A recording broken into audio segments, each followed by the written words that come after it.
तो हम लोग देख रहे थे कि बेसिकली हमने इंटीग्रेशन का मतलब है एरिया ही निकालना होता है। ओके, हमने कहा कि हमने पहले एक सीधी लाइन बनाई और उसका एरिया निकाल के देखा तो इजीली निकल गया। फिर लाइन को थोड़ा सा टेढ़ा किया। पॉइंट ये है कि अभी भी ये लाइन लीनियर है तो हमारे को दिक्कत नहीं। हमने कहा देखो ट्रेपीजियम बन रहा है, एरिया निकाल दो। पर अगर लाइन ऐसे बन जाए तब एरिया कैसे निकालोगे, यहां पे आ जाती है प्रॉब्लम, राइट। तो इस चीज को सॉल्व करने के लिए किसी बंदे ने क्या कहा कि यार एक तरीका है। लास्ट टाइम जब हमने डिफरेंशिएशन के बारे में देखा था तो हमने डिफरेंशिएशन को ऐसे जूम कर लिया था।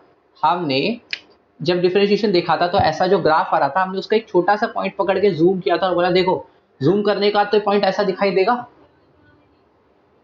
ठीक है, और हम इस चीज का स्लोप निकाल लेंगे। पर अब की बार हम लोग डिफरेंट अप्रोच लगाएंगे, सिमिलर स्टाइल में थोड़ा सा डिफरेंट अप्रोच। ये काम हम करेंगे किस चीज के लिए, एरिया निकालने के लिए। क्या कर सकते हैं एरिया निकालने के लिए, हमने कहा जैसे किसी पॉइंट को पकड़ लो, इस पॉइंट को पकड़ोगे तो तुमको बहुत छोटा सा कोई एक डॉट इतना बड़ा दिखेगा। इस डॉट को ऐसे इतना सा स्पेस मान लो, देखो इसको इरेज करता हूं, बड़े में दिखाता हूं।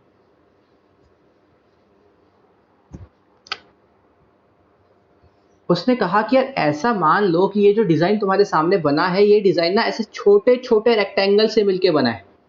मेरी बात समझ रहे हो? अगर तुम एक बहुत छोटा सा टुकड़ा ढूंढोगे तो तुम्हें ना रेक्टेंगल की तरह दिखाई देगा। इमेजिन कर पा रहे होगे मेरी बात?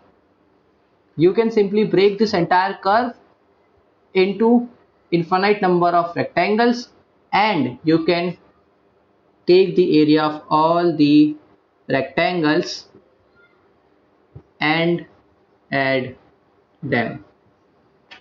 मेरी बात समझ आ रही है किसी को? हमने कहा कि यार इसके किसी एक छोटे से पॉइंट को देखो, जब ये पॉइंट बहुत छोटा सा होगा तो यार उस जगह पे तो वो ऊपर से स्ट्रेट की तरह दिख जाएगा। कोई छोटा सा पॉइंट पकड़ो तो ये तो पूरा रेक्टेंगल है, बहुत छोटी। अब पॉइंट क्या, इस रेक्टेंगल की विड्थ बहुत छोटी है। इस रेक्टेंगल की विड्थ कितनी है, बहुत छोटी। मान लेते हैं इस रेक्टेंगल की विड्थ है dx, हमने कहा लिख लेते हैं dx।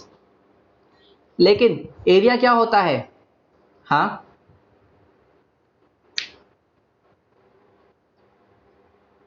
ठीक है। तो देखो हमने कहा कि एक रेक्टेंगल ऐसे बहुत सारे रेक्टेंगल से बांटा जा सकता है जिनकी थिकनेस बहुत छोटी है, ठीक है। तो इस रेक्टेंगल का एरिया निकालना एक्चुअली आसान है। देखो ये y हमें दिख रहा है, ठीक है, ये y हमें दिख रहा है। देखो इस रेक्टेंगल का एरिया क्या होगा, लेंथ इनटू ब्रेड्थ, जो भी तुम ले लो। इस केस पे dx इसकी ब्रेड्थ है, y इसकी लेंथ है। ये इस एक रेक्टेंगल का एरिया हो गया।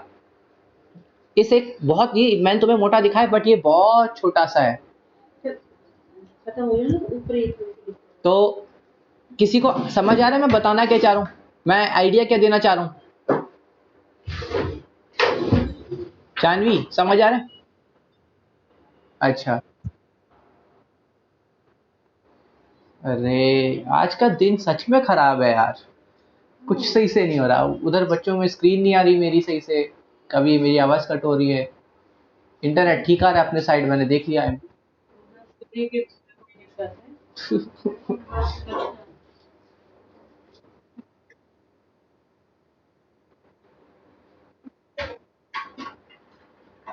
ए, ए, एक मिनट इंटीग्रेशन की बातचीत चल रही थी यार, प्यारी प्यारी सी। तुम लोग कहाँ टिंडर लड़का लड़की पहुंच गए?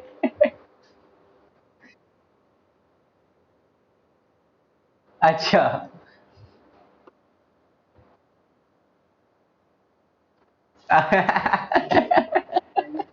पूजा सही खेल गई।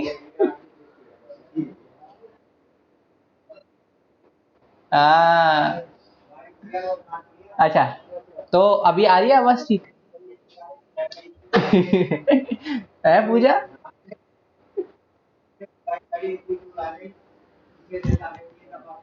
चलो। चलो चलो अब उस टॉपिक को छोड़ो। अगर तुम्हें दिख रहा है क्लियरली थोड़ा सा तो अब वापस आते हैं टॉपिक पे। किसी के में अभी भी इश्यूज आ रहे हैं, ब्लर हो रहा है तो, या सब में ठीक हो गया? ठीक है चलो। और चाहत तुम्हारे में ठीक आ रहा है? चाहत,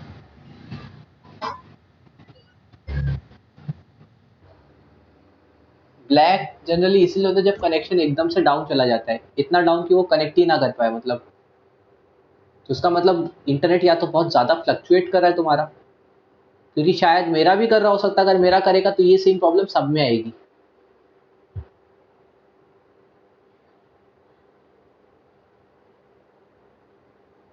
यार वैसे तो मज़ा भी नहीं आएगा यार पढ़ाने में, फ्लो ही नहीं बना पाऊंगा। अभी आया चाहत? चलो, तो हम लोग बात कर रहे थे इंटीग्रेशन के लिए, जैसे डिफरेंशिएशन में भी हमने छोटा सा पॉइंट लिया था, तो इंटीग्रेशन में हमने बहुत सारे छोटे छोटे पॉइंट्स ले लिए, और हर पॉइंट को देखोगे ना तो ऑलमोस्ट एक रेक्टेंगल जैसा दिखाई देगा, जिस रेक्टेंगल की विड्थ बहुत पतली सी है। तुम्हें इतना मोटा दिखा जरूर रखा है मैंने।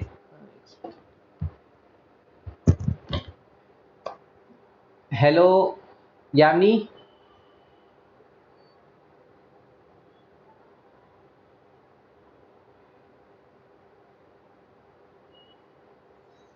यामिनी,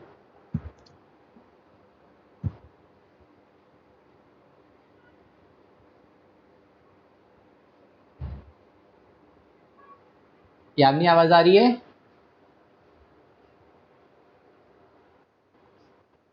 हाँ, अरे सॉरी यार, माय बैड, मेरे कारण तुम लोग थोड़े से मिसकंसेप्शन में आ गए और मैंने क्लास स्टार्ट कर दी। हम्म, इसीलिए तो मैं खुद भी सॉरी बोल रहा हूँ, क्योंकि यही धोखा मेरे साथ भी हुआ है। सेमिनार वाले जिसका सेमिनार अटेंड करना था उसने मेरे को क्लियरली 7 PM का टाइम दे दिया था, और बाद में बोला कि नहीं नहीं 7 PM कुछ नहीं है, जो आपको इंटरव्यू देना था वो ऑलरेडी हो गया। इसका चक्कर में मेरे को, मैंने कहा आप 7 PM हो ही गए तो चलो अच्छी बात है, तुम टाइम पे आ गई हो, कुछ भी चीज़ तुम्हारी अभी तक मिस आउट नहीं है स्पेसिफिकली। ठीक है, मैं जो चीज़ अभी समझा रहा था उसको अभी दोबारा से रिपीट कर देता हूँ। हाँ हाँ, रिकॉर्ड किया, फिक्र मत करो, बाकी रिकॉर्डेड भी है, तो कोई दिक्कत नहीं, मैं फिर भी रिपीट। अरे शांत से, वो तो बेचारी अरे शांत रहो, लड़ो मत। अरे खुशी, खुशी खुशी खुशी, शांत रहो, खुशी शांत रहो। और रिया तुम रिलैक्स कर लो, कोई दिक्कत नहीं, मुझे पता भी बाहर से तुम लोग जल्दी जल्दी आयो। एंड आई अपोलोजाइज कि मेरे साइड से गलती हुई है, मुझे एकदम से नहीं ऐसा करना चाहिए था, बट आई थॉट कि अगर 7 o'clock तुम लोग सब फ्री हो, मतलब कोई कुछ खास काम में बिजी नहीं है तो, और इसीलिए मैं रिकॉर्ड तब भी करता, ये क्लास में फिर भी पूरी रिकॉर्ड कर ही रहा हूँ, तो ऐसा कोई इशू नहीं है कि तुम्हारा कुछ छूट जाता, उसका उसकी जिम्मेदारी मैं लेता हूँ। ठीक है, मेरे साइड से तुम्हारा लॉस नहीं होने दूंगा, इतना ध्यान रखना। तो देखो, मैंने अभी तक जितना बताया मैं उस चीज को थोड़ा सा दोबारा से रिपीट कर देता हूँ, देयर इज नो प्रॉब्लम। ठीक है, तो हम लोग इंटीग्रेशन का स्टार्टिंग देख रहे हैं कि इंटीग्रेशन का मीनिंग क्या होता है। ओके, डिफरेंशिएशन और इंटीग्रेशन में हमने डिफरेंशिएशन देखते टाइम, यानी तुम थोड़ा सा फोकस करना, क्योंकि अभी तुम्हारे लिए रिपीट कर रहा हूँ, बाकी ने तो सुन लिया। हमने डिफरेंशिएशन बनाते टाइम क्या किया था कि इस चीज का स्लोप निकालने की कोशिश करी थी, राइट? हमारे पास कोई ग्राफ था, हम इसका स्लोप निकाल रहे थे, बट पॉइंट ये था कि एक पॉइंट पे स्लोप डिफरेंट है, इस पॉइंट पे स्लोप डिफरेंट है, तो हमने कहा इसी पॉइंट को ऐसे जूम कर लो तो ये पॉइंट ऐसा दिखेगा, और फिर हमने यहाँ पे कहा कि ये डिस्टेंस dy ले लेते हैं, ये वाला देखो, और ये डिस्टेंस dx ले लेते हैं, और स्लोप होता है dy/dx, और यहाँ से स्टार्टिंग हुआ था डिफरेंशिएशन का। इतनी तो बात याद है ना यामनी? एक बार माइक खोल के बोल दो। चलो, अब देखते हैं इंटीग्रेशन का ऐसा क्या सीन है। डिफरेंशिएशन का असली काम था, स्टार्टिंग हुई थी डिफरेंशिएशन की स्लोप निकालने से, इंटीग्रेशन की स्टार्टिंग हुई थी एरिया निकालने से। अब वो कैसे हुआ? हमारे पास पहले एक स्ट्रेट लाइन थी, ओके, यानी तुम माइक ऑन रख सकते हो मेरे साथ अभी। ये 5 की लेंथ थी, ये 3 लेंथ है, हमें इसका एरिया कैलकुलेट करना था, आई थिंक वो तो दिख ही रहा होगा, 5 × 3, एक रेक्टेंगल बन गया जिसकी एरिया हमने निकाल लिया। क्वेश्चंस को थोड़ा और चेंज करते हैं, आपकी बार ये लेंथ ऐसे है, लो यानी आपकी बार निकल जाएगा एरिया।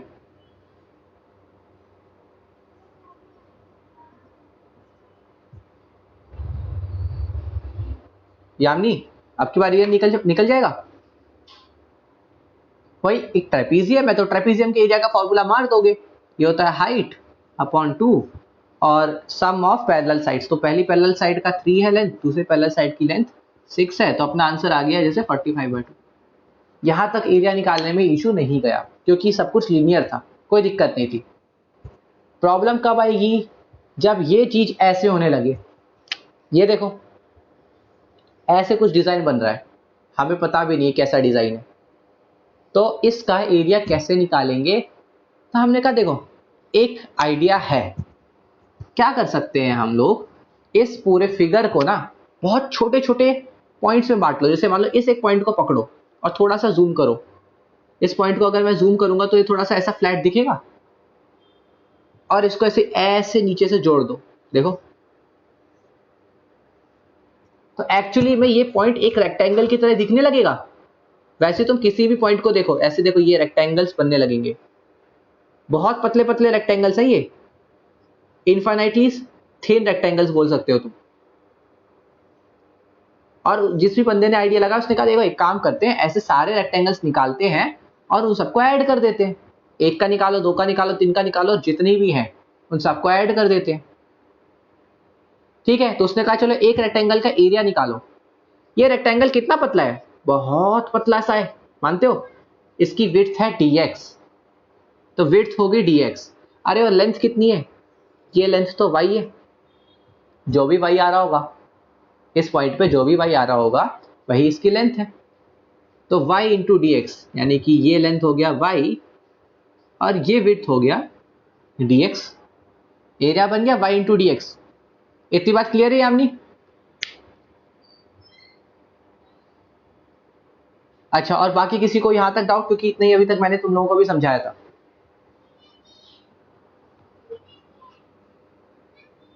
किसी को कोई कंफ्यूजन तो नहीं ना यहाँ पे? चाहत, जानवी, पूजा, खुशी, एनीवन, कोई कंफ्यूजन? चलो, हमें इतना बात समझ आ गया कि ऐसे किया जा सकता है, पर इस समेशन के साथ लफड़ा है। ये समेशन इनफाइनाइट नहीं है और हमें तो सीरियसली इनफाइनाइट पॉइंट्स चाहिए, वो भी कॉन्टिन्यूअस। कॉन्टिन्यूअस समझ रहे हो? क्योंकि समेशन क्या करता है, 1 2 3 4 5 6 ऐसे करता है। हमें 1 2 3 4 नहीं, हमें तो भाई कॉन्टिन्यूअस चाहिए। 0.0001, फिर अगला 0.0002, इतना छोटे छोटे में चाहिए, नियरली कॉन्टिन्यूअस चाहिए। तो ये समेशन उस चीज के लिए काम नहीं कर सकता।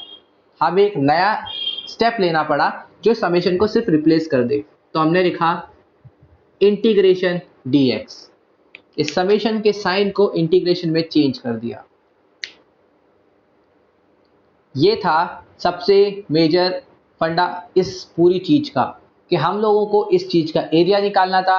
हमने बहुत पतले पतले रेक्टेंगल्स में बांटा, हर रेक्टेंगल की विड्थ dx मान ली क्योंकि बहुत पतले पतले हैं। ठीक है, एट सम सबकी कुछ ना कुछ हाइट होगी y।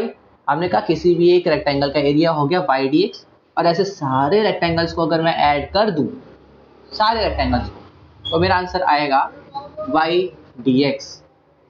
के सामने एक समेशन लगाना था, बट वो समेशन तो काम करेगा नहीं क्योंकि ये कॉन्टिन्यूअस नहीं है, ये डिस्क्रीट है। मतलब 1 के लिए, फिर 2 के लिए, फिर 3 के लिए, ऐसा नहीं करना, हमें तो सब कुछ के लिए चाहिए, इसीलिए हमने लगा दिया समेशन। ओके, इस तरीके से स्टार्टिंग हुई इंटीग्रेशन की, और इस कंसेप्ट का इस्तेमाल तुम लोग करोगे एप्लीकेशंस ऑफ, ऐसा कुछ चैप्टर होगा तुम्हारा, एप्लीकेशंस ऑफ इंटीग्रल्स। उस चैप्टर में इस चीज का इस्तेमाल किया जाएगा एरिया निकालने के लिए, तमीज से। तो ये था अभी तक का इंट्रोडक्शन। इंटीग्रेशन होता क्या है, कैसे आया, इसका मीनिंग क्या है। अब की बात तुम इसको समझ सकते हो कि इसका मीनिंग ये है। ठीक है, अब चलते हैं वही फॉर्मूले वाले पार्ट्स की तरफ कि हमें इंटीग्रेशन निकालना कैसे होता है। क्योंकि ध्यान दो, इधर ये जो y है ना, ये y चेंज हो रहा है, ये y चेंज हो रहा है हर एक रेक्टेंगल के लिए। तो हम क्या कर सकते हैं, इस y और इस x में एक रिलेशन बनाना चाहिए। बोले तो हमें इस लाइन की इक्वेशन चाहिए इस कर्व की, लाइन नहीं इनफैक्ट एक जो भी कर्व है इसकी इक्वेशन चाहिए। मान लेते हैं इसकी इक्वेशन है y is equal to 4x² plus 3, randomly लिखा। तो ये इक्वेशन को तुम इधर पुट करो तो पता क्या होगा, उसे अपने आप वो अपने आप समझ जाएगा कि अच्छा वो अभी इस वाले ट्रायंगल पे है, यानी कि x इक्वल टू 3 पे फॉर एग्जांपल। तो वो अपने आप 3 को इधर पुट मान लेगा और उसको पता चल जाएगा इस जगह पे y कितना है। अगली बार वो 5 पे पहुंचेगा तो इधर 5 डाल के खुद देख लेगा कि y की वैल्यू कितनी है। ठीक है, तो ये जो y हर बार चेंज हो रहा है इसकी टेंशन खत्म। ओके, यहां तक किसी को कोई कंफ्यूजन अगर है तो प्लीज खोल के बोल दो, मैं दोबारा एक्सप्लेन कर दूंगा, बट बोलो, ऐसा चुप मत बैठे रहना।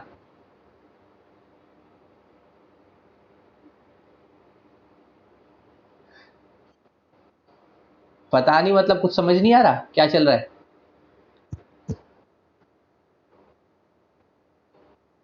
चलो मैं आगे बढ़ रहा हूँ, ठीक है। अगर कुछ इश्यूज रहेंगे तो मुझे बाद में बता देना कि भैया ये चीज कंफ्यूज कर रही थी। ठीक है, अभी के लिए मैं मान के चल रहा हूँ सबको आ गया। ठीक है, तो ये सब डायरेक्टली लिखने के लिए नहीं है तुम्हारे लिए।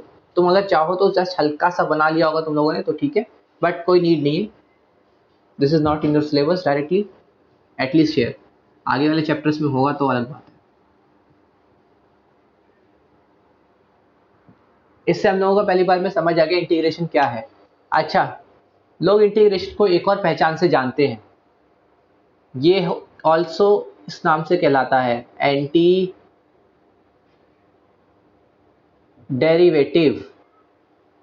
इसका मतलब ये डेरिवेटिव का उल्टा है, जैसे कि मल्टीप्लाई डिवाइड, ये कॉम्बिनेशन है। अगर कभी मल्टीप्लाई हो जाए तो उसको अंडू करने के लिए क्या करते हो, डिवाइड मार देते हो। जैसे 8 है, तुमने 8 को 5 से मल्टीप्लाई कर दिया, इस चीज को रिवर्स बैक करने के लिए तुम इसको डिवाइड कर देते हो। मतलब मल्टीप्लाई और डिवाइड एक दूसरे के उल्टे हैं, मैं ये बोलना चाह रहा हूं।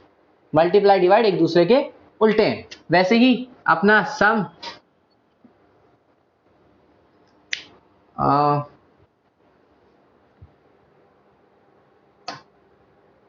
आवाज सब में आ रही है कि तुम्हारे में इशू है, इस टाइम किसी और में है आवाज?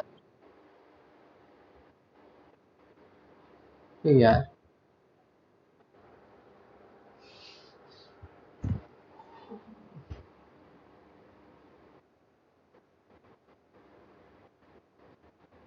अरे कोई नहीं, अब क्या कर सकता हूँ मेरा। चलो, तो अपने पास इतना पॉइंट है कि हम लोगों को जैसे मल्टीप्लाई डिवाइड उल्टा होता है, ये बात तो समझते हो। सम और डिफरेंस उल्टा होता है एक दूसरे का, सम का उल्टा डिफरेंस।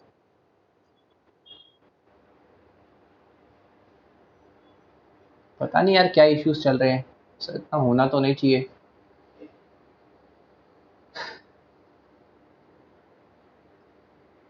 होता है ना, कुछ दिन एकदम सेट बैठते ही नहीं है यार, हर एक चीज में दिक्कत आएगी आज।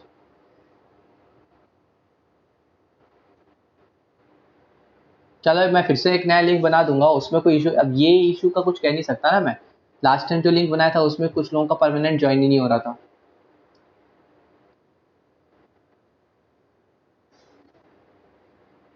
अभी के लिए नया लिंक बनाओ, ट्राई करना है नई मीटिंग पे।